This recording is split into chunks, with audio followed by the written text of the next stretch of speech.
balita ka na ba? Dadagdagan ko na rin yung bigay ko sa inyo. Masigurado lang mapatay yung Dax na yan. Itong kriminal na to, pinatira si Dax! Pati pamangkin ko at saka apo, damay! Hindi ko po alam yung sinasabi nila. Baka ulyanin na yung matandang yun. Siguraduhin mo lang na wala akong makukuhang ebidensya laban sa'yo. Dahil kapag nasira ang reputasyon ko ng dahil sa'yo, sa Bartolina ka titira hanggang maagnas ka. Hoy! Annalyn! Ayun ka! Yan! Hoy! Hoy! Annalyn! Okay lang po ako. Yung pasyente po, natamaan po ng bala sa ulo niya. Kaya kailangan tanggalin na po natin agad yan kasi nagde-decline na po yung vital signs niya. Kailangan mag-perform na po tayo ng craniotomy. Sige, Annalyn, oo. Pero kailangan muna natin patingnan yung sugat mo. Prepare the patient for craniotomy. We need to bring the patient to the OR now. Find a way na makasama ka sa operating team ni Dax. At siguraduhin mong hindi na siya makakalabas ng buhay ng operating room. Nasa OR ako, madaming nakatingin doon. At mami, hindi ko kayang gawin yung pinapagawa mo. No ifs or buts. You just do as I say.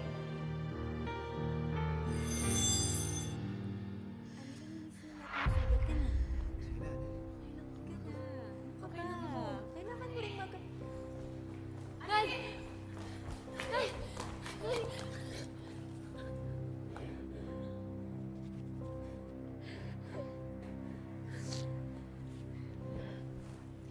Buti okay ka lang po. Annalyn, ano nangyari sa'yo? Ha? Bakit ka may sugat? Ano nangyari sa'yo? Okay lang po ako. Tita, huwag na po kayo mag-alala. Kami naman pong bahala ni Joanne eh. Annalyn, halika na kasi. Kailangan gamutin yung sugat mo. Saka magpa-x-ray na rin tayo para malaman natin kung may fracture ka ba. Okay na nga ako eh. If she needs to be admitted para ma-monitor, gawin niya na. Opo, halika na. Let's go. Annalyn, asan si Dax? Nabahan po siya sa ulo na eh. Ano? Sana nga po makaligtas po yung si Dax kasi kung hindi makakalayan na naman yung si Moira. Saka mo na isipin yan, ha? Ang importante, gamutin mo muna yung sugat mo. Dok, kayo na pong bahala sa anak ko. Sige, Halika na muna. Halika na muna. Sige na, anak. Nandito lang ako.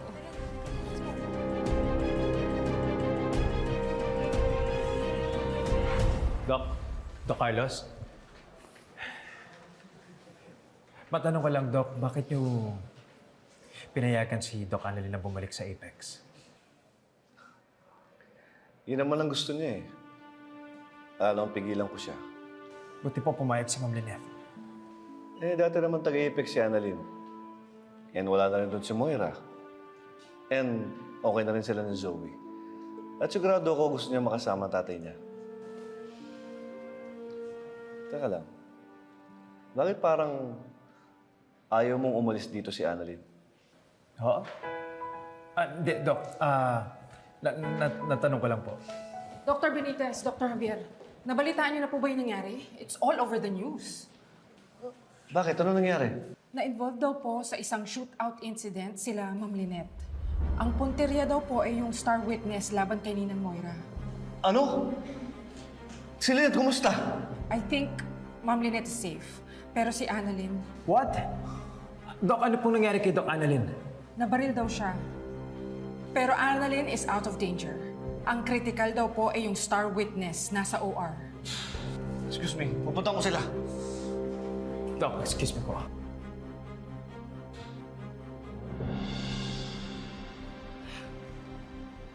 Lynette! Lynette! Saan ka pupunta? Pupuntahan ko si Moira. Alam ko siya na naman may gawa nito eh. Tignan mo, pati si Annalyn nadamay pa. Lynette, huminahon ka. Wala ring mangyayari kung susugurin mo at awayin mo siya. Magkakagulo lang. Ang importante, ligtas si Annalyn. Napakasama ni Moira. Nakakulong na siya't lahat. Naghahasik mo siya ng lagim. Anong klaseng tao yun? Napakasama niya. Kaya nga siya nasa kulungan. Dahil pinagbabayaran niya ang mga kasalanan niya. Ang tanong, paano niya nagawa yung mga plano niya na nasa loob na siya? Si Dax naman ang target ng hitman eh. Nadamay lang si Annalyn.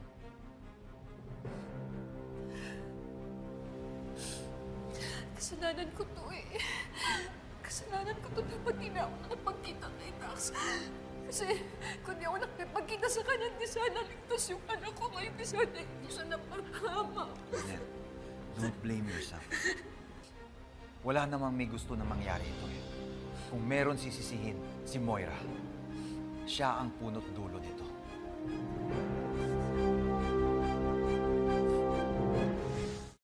Salamat, Doc Yula. Aba, Thank you po, Tito Michael, ah.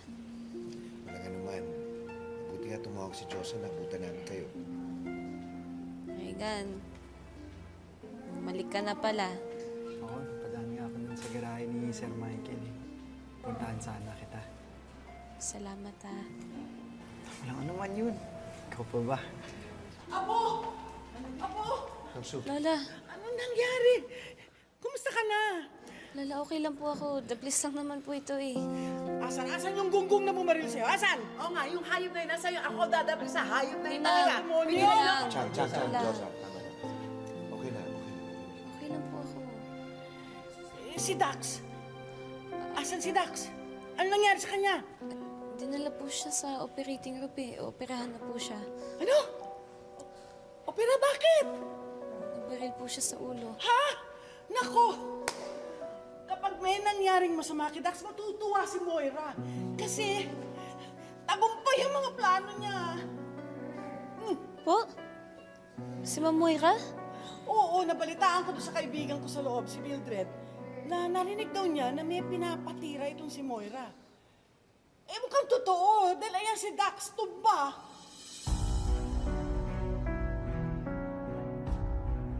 Sandali, nasan ba ang nanay mo? Michael, nasan si Lynette?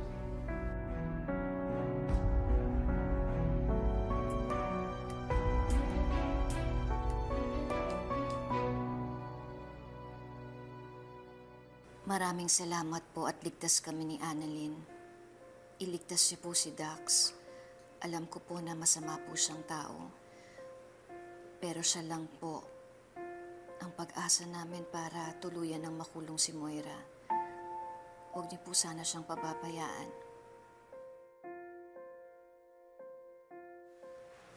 Lynette, Salamat.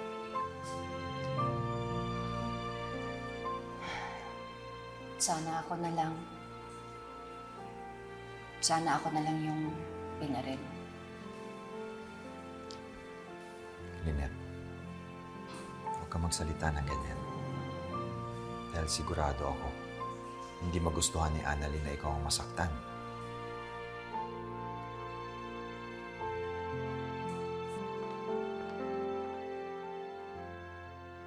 Lynette?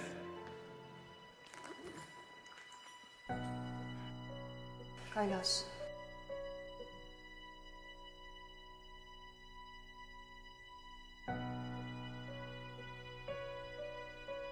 Nag-uusap lang kaming dalawa ni...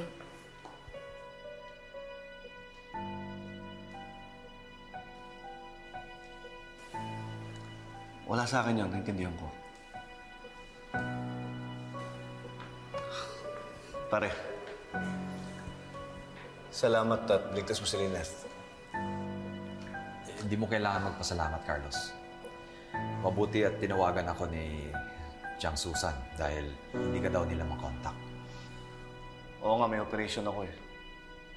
Pero kung nakontak nila ako agad, pupuntahan ko si Lynette. At gagawin ko lahat para sa asawa ko.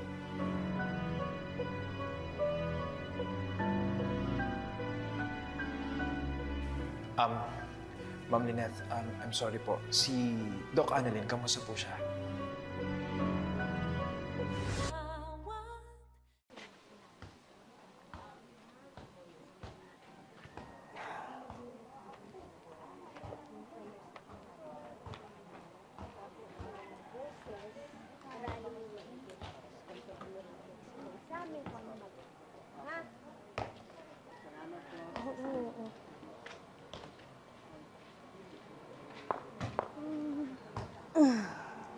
Oh, sige ha.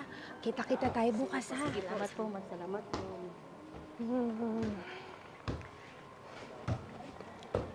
Moira, may problema ba? May bumabagabag ba sa'yo? Umalis ka nga dyan. Hindi kita kailangan. Gusto ko lang naman makatulong. Yan ang turo sa atin ng Panginoon.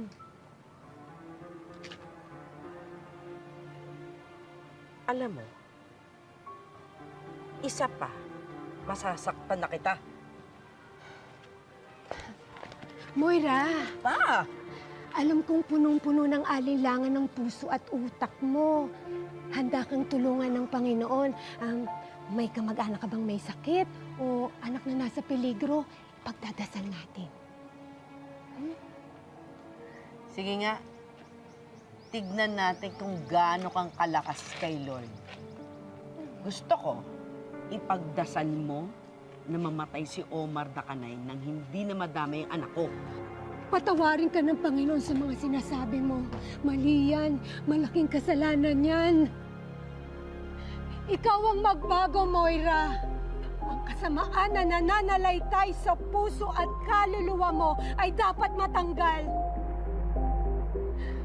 Sa ngalan ng Diyos, sana ipatawarin ka niya sa lahat ng iyong nabitawang salita. Magbago ka, Moira. Magbago ka.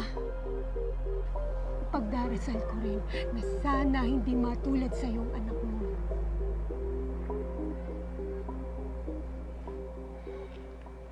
Ang dami mong kuda.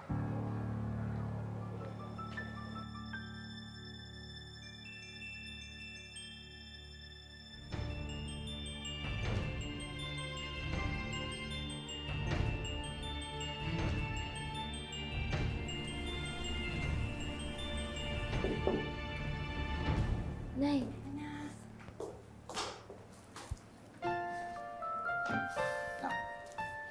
Annalyn, kumusta na yung pakiramdam mo? okay naman po ako, Dok. Hindi ko nga po kailangan magpa-confine eh. Anak, huwag matigas ang ulo, ha? Magpa-confine ka muna para makapagpahinga ka.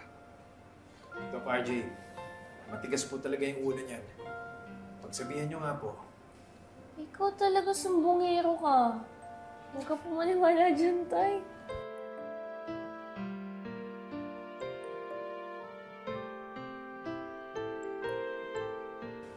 Anak, dito ka na lang muna ha. Magpahinga ka na lang dito. I'm glad you're safe, Doc Annalyn.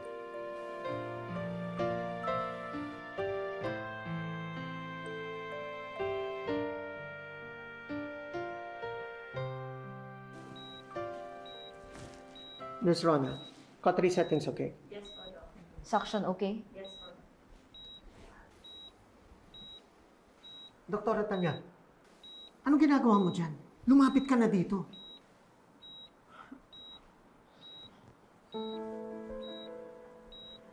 Dok, parang familiar sa akin itong taon to.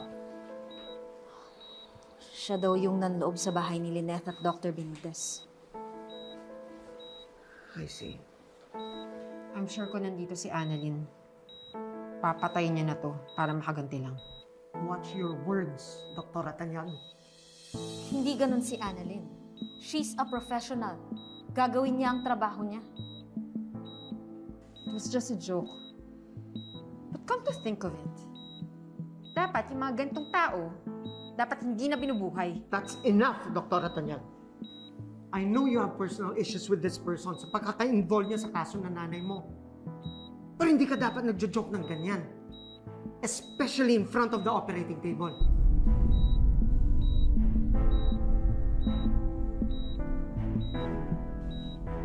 Sorry, Doc. I'm sorry, din. But I'm asking you to scrub out.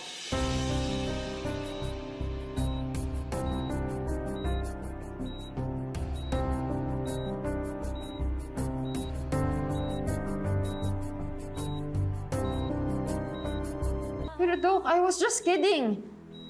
I said, scrub out.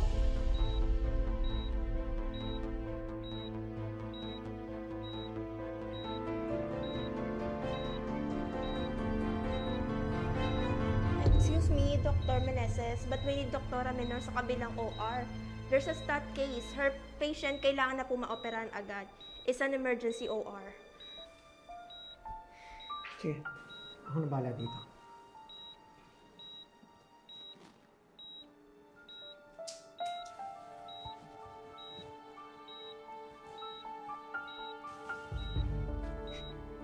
Salamat ka, kailangan kita dito. Clamp and forceps, please.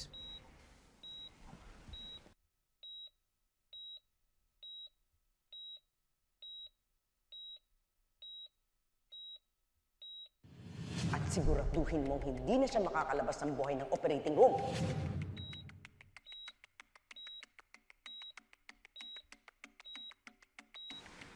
Dr. Tanyaka, I'm gonna have to ask you to stitch up for me later.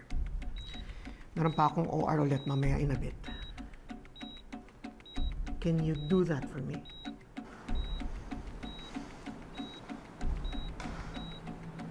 Yes, Doc.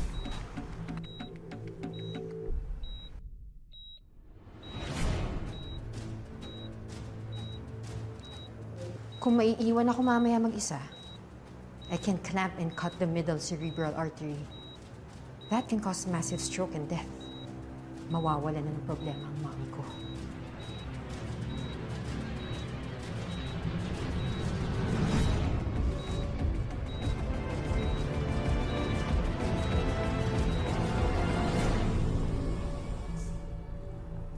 Annalyn? Giselle. Annalyn? I'm so glad you're okay. Pamangkin ko. I'm so sorry. May masakit ba sa'yo? Hindi, okay na po ako. Okay na po ako. Naku, Annalyn, please forgive me. I feel so guilty kasi kung hindi ko sinabi sa'yo na sumunod ka sa mama mo, hindi ka siguro napahamak. Giselle, hindi po. Huwag niyo po isipin yan. At saka okay naman po ako eh. Buti na lang, alam mo kung may nangyari sa'yo masama, I could never forgive myself. Sorry. Wala po yun. So, sino daw bang may gawa nun? Eh, ang sabi po ni Lola, may nagsabi daw po sa kanila na si Ma'am Moira daw po yung nagpapapatay kay Dax. Si Moira na naman? Ang kapal talaga ng babaeng yan. Impacta talaga. Kahit saan mo siya dalhin, makakagawa at makakagawa siya ng paraan para makasakit sa ibang tao. I'm so glad nothing serious happened to you. Annalyn, sorry na dito, Giselle, ha? Wala po yun. Okay lang po ako. Daplis lang po yan eh. Yeah, but, you know, I was so worried. Thank God you're safe. Ang ganda talaga itong pamangkin ko. Buti na lang walang nangyari sa iyo. My beautiful pamangkin.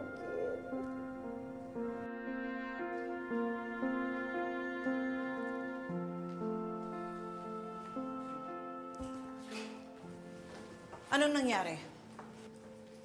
Siguro meron kang ginawang masama sa Star Witness laban sa nanay mo, no? Did you kill him? Yan ka na naman, tita eh. He's alive. Okay? Kahit na.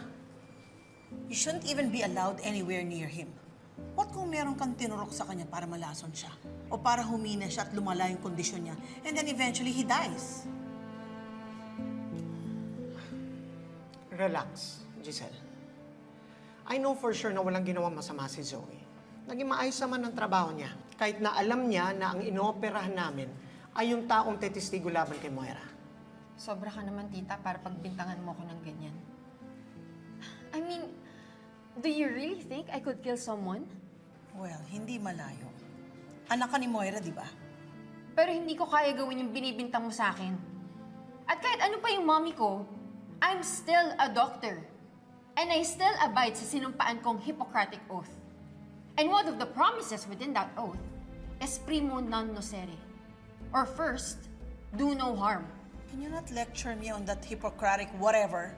Sa pagkakaalam ko, isang oath lang ang sinumpaan mo. At yon ang loyalty sa nanay mong kriminal. And that's what you call the Hippocrata Oath.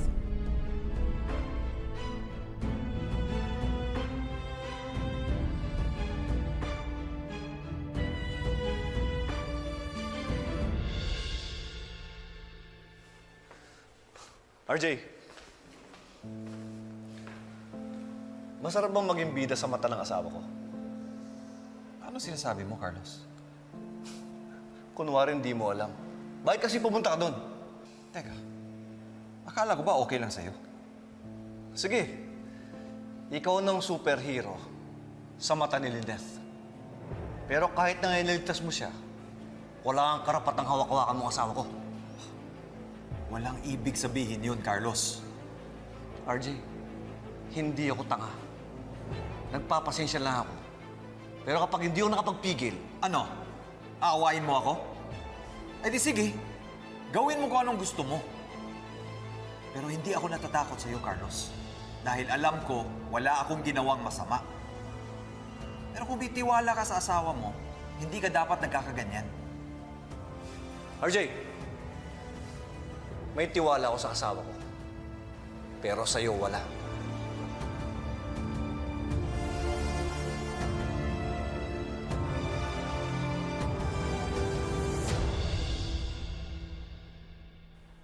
Ano na? Ano nangyari sa pinapagawa ko sa'yo? Ma'am, tapos na yung operation. It was a success. Pilit mo talagang binuhay ang hayop na Dax na yan. Mami, hindi naman sa ganoon. Pinoprotektahan ko lang yung sarili ko. Mami, pag may nangyari kay Dax, ako naman yung masisisi, di ba? Kasi ako lang naman yung may motibo. Eh, para naman ako? Ha?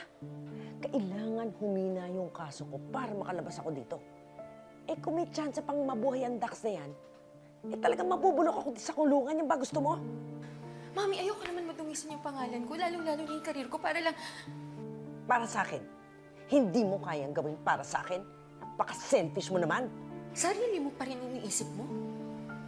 Mami, hindi mo ba naisip na pwedeng masira yung buhay ko sa pinapagawa mo sa akin?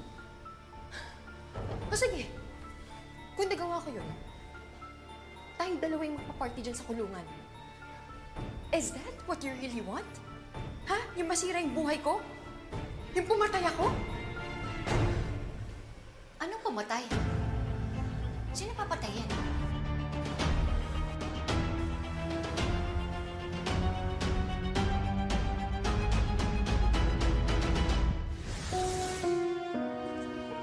Abot kamay na namin kayo mga kapuso mula sa puso ng reigning at #1 daytime show sa Afternoon Prime. Maraming salamat sa suporta at pagmamahal sa Abot Kamay na Pangarap. We got you! Zoe! Zoe! Ninang, malaking na. Uy, ano ba? Saan na ba dyan? Mamatali ka pa, pati ako damay. Ano ka ba?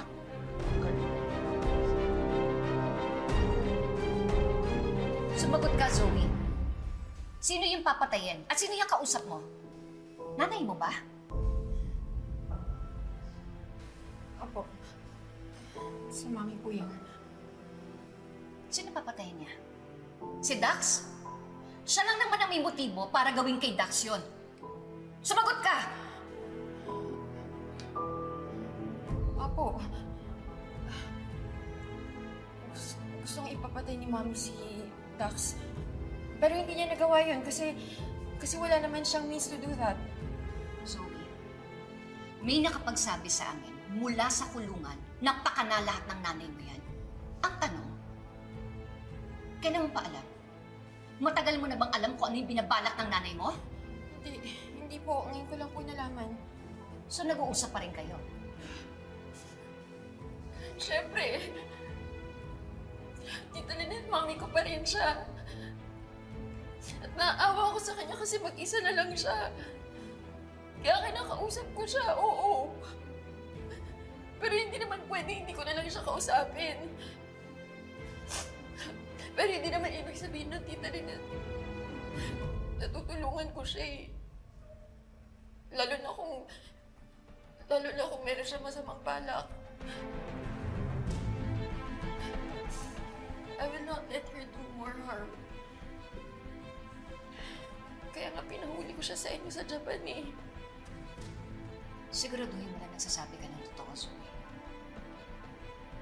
Dahil sa oras na tumulong ka sa nanay mo sa kahit na anong paraan, para ka na rin kakonsyaba sa nangyari sa lolo mo.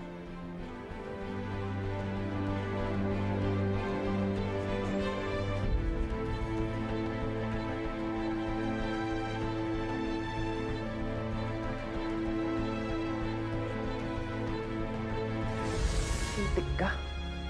nandun si Lynette nung pinatira mo si Dax. Sana nga nabaril na rin si Lynette para natuluyan. Oras na may mangyari kay Lynette dahil sa'yo, ako mismong papatay sa'yo. Tandaan mo yan. Isipin niyo siya tong nakakulong. Tayo malaya tayo, nasa labas tayo. Kaya dapat siya ang matakot, hindi tayo. We should show her that we have the upper hand.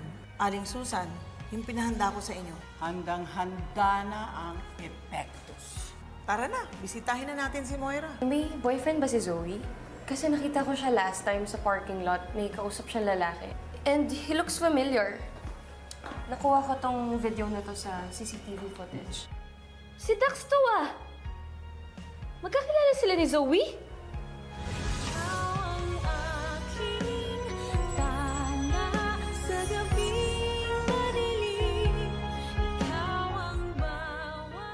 Này của mình lên bên trên phần khung hình của mình trước. Mình sẽ đặt một cái bông hoa này của mình lên bên trên phần khung hình như thế này. Tiếp theo thì mình sẽ tiếp tục sử dụng tiếp phần bông hoa thứ hai, đó là bông hoa có gam màu hồng của mình để đặt sang hai bên. Và bông hoa có gam màu đỏ của mình cũng sẽ được mình đặt sang hai bên như thế này để chúng ta có thể tạo ra được một cái bông hoa đẹp mắt nhé. Và như vậy là mình đã vừa gắn xong được 3 bông hoa có gam màu đỏ của mình lên phía bên trên rồi. Thì bây giờ mình sẽ tiếp tục sử dụng tiếp những cái phần bông hoa nhỏ có gam màu đỏ của mình để chúng ta đặt lên phần sợi dây tua như thế này. Và mình sẽ đặt để làm sao cho những cái phần bông hoa của mình sẽ được mình gắn thật là đều lên bên trên như thế này nhá. Ở đây thì mình sẽ không gắn quá là nhiều những cái phần bông hoa màu cam, và mình sẽ đan xen những cái bông hoa có gam màu đỏ của mình lên bên trên như thế này nữa để chúng ta có thể hoàn thiện ra được. Tiếp hai cái bông hoa còn lại của mình. Ở đây sẽ là bông hoa có gam màu cam và mình sẽ hướng dẫn các bạn làm với một cái bông hoa, với những cái bông hoa, với những cái phần tua đầu tiên như thế này. Sau đó thì mình sẽ như thế này là mình đã vừa gắn xong được phần sợi dây tua đầu tiên như thế này rồi. Thì mình sẽ sử dụng kéo để chúng ta có thể cắt đi những cái phần dư còn lại. Bây giờ thì mình sẽ tiếp tục gắn đối với những cái bông hoa ở phần tua kế tiếp, đó là hai bông hoa có gam màu hồng như thế này nhé. Mình sẽ đặt hai bông hoa có gam màu hồng của mình lên. Sau khi mình đã vừa đặt xong rồi thì bây giờ, sau khi mà mình đã vừa làm xong được cái phần khung như thế này rồi thì bây giờ mình sẽ lần lượt gắn những cái bông hoa có gam màu cam của mình lên bên trên để tạo ra được phần tua này.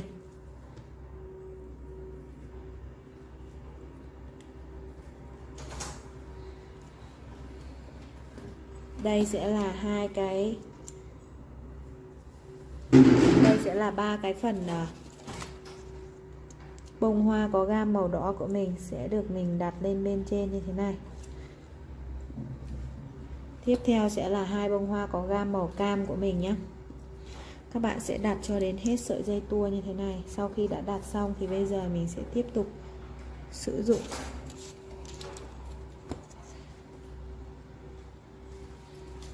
làm tương tự đối với phần tua thứ 3 này của mình nhé. Sau khi mà mình đã vừa gắn xong được phần bông hoa này rồi thì bây giờ mình sẽ lần lượt sử dụng kéo của mình và mình sẽ cắt ngắn những cái sợi dây tua này của mình đi nhé. Sau khi mà mình đã vừa cắt ngắn đi cái phần sợi dây tua của mình như thế này rồi thì bây giờ sẽ là bông hoa thứ 3. Mình sẽ đặt lên phía bên trên. Và bây giờ thì sau khi đã cắt ngắn đi những cái phần sợi dây như thế này rồi thì bây giờ mình sẽ lần lượt sử dụng những cái phần bông hoa có gam màu đỏ của mình để đặt lên phía bên trên này trước. Sau đó thì mình sẽ tiếp tục sử dụng hai bông hoa còn lại của mình để mình đặt làm sao cho hai bông hoa này sẽ được mình gắn sang hai bên của phần khung hình như thế này nhá. Như vậy là mình đã vừa đặt xong được hai cái phần bông hoa của mình sang hai bên phần khung hình như thế này rồi. Thì bây giờ mình sẽ chuyển sang bước tiếp theo, đó là mình sẽ sử dụng những cái hạt xốp có gam màu sắc màu vàng của mình để mình đặt lên bên trên như thế này. Tương tự như vậy thì bây giờ sẽ là phần hạt xốp màu vàng thứ hai. Và mình cũng sẽ lần lượt đặt lên 6 bông hoa có gam màu đỏ của mình để chúng ta có thể hoàn thiện ra được phần khung hình này nhé. Và như vậy là những hạt xốp của mình đã được mình gắn xong rồi, thì một tác phẩm trang trí treo tường của mình đến đây đã được hoàn thiện. Nếu như các bạn cảm thấy đây là một tác phẩm đẹp, ý tưởng video của mình hay thì hãy nhớ cho mình xin một nút like, một nút đăng ký kênh để mình có động lực ra những video mới hay hơn nữa. Còn bây giờ thì xin chào và hẹn gặp lại các bạn vào những video lần sau của mình nhé.